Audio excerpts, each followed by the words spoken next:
Hi, and welcome to the New Era Book Connection. I'm Peggy Sue Skipper, and this is the show that introduces you to people who have really interesting messages for you, and they usually come out with those in book form, and I do love books. And we're talking today to a very interesting lady, MARIELA, and she is in the process of coming out with her first book. Welcome. Thank you. Thank you so much, Peggy. I'm very happy to be here. Yeah, well, I'm glad you're here too. I think you're just delightful. And now you describe yourself as a true citizen of the world, which I love because I think we all have to become more that. Sure. What is that exactly? Why do you say that about yourself? On a physical level, I was born in Argentina. I traveled since I was a little child all over the world. I lived overseas. I lived in different countries. My childhood actually was in Brazil. So it was a real international journey in this life, but I also feel connected to something much bigger than this life. And I think... So maybe we should call you a citizen of the universe. I love it, the cosmos. Exactly. Yeah. So it's a real true connection in that regards. Well, great. And you kind of specialize, and I know you do a column for the New Era Times. Correct. On the Mayan calendar, right? Mm-hmm. So let's talk a little bit about that because that's a really popular column. People love that. Wonderful. So tell me about the Mayan calendar and what you do. Everybody speaks about the Mayan calendar. In reality, there's 17 Mayan calendars. Oh. The one that I write in the column is about the Tzolk'in, and the Tzolk'in is the shortest count. That's the calendar that is related to the energies of the day, and it's also the energies of the person when we do an oracle reading. The longest calendar is the famous 2012, and in between there are many other calendars. So the Mayan calendar that we all speak about, tracking the energies of the day, is the base of my website as well, called Mayan Kin, where I want to share with the world in a simple way, because if you Google Mayan calendar, it's like overwhelming. It's a lot of information available.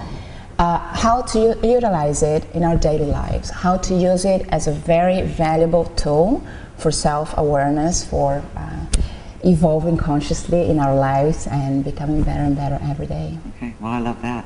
So is this kind of like your daily astrology forecast type thing? Okay. Yeah.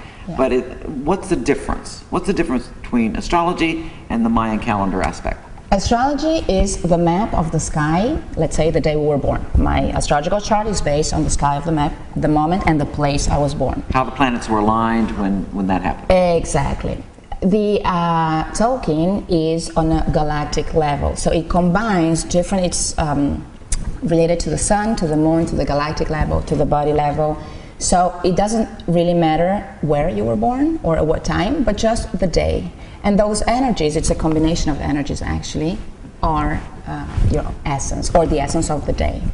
Oh, so that's interesting. So, and I just got this vision of like the onion being pulled back, like there are different layers of us, and this would be just another layer.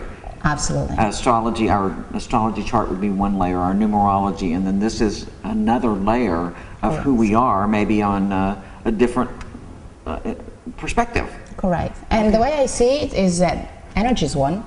Energy is love, energy flows, energy is everything, web of life, God, universe, cosmos, nature, it's all the same. And we use different tools, different words to express what energy is. And that's how I get connected with it. Okay.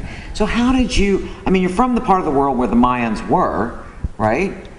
I mean, basically, as opposed to being from Canada, for instance, you know, the Mayans were more in the southern hemisphere.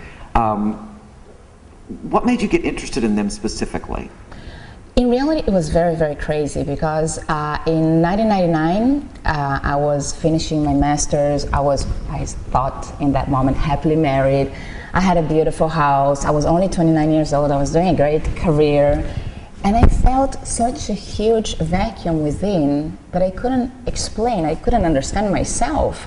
I had everything a person in my age could expect. Everything that society said you should want. Thank you. Yes, I get that. So I was speaking with a very dear friend of mine. She's very spiritual, very connected. And she said, why don't you call Patricia? I had no clue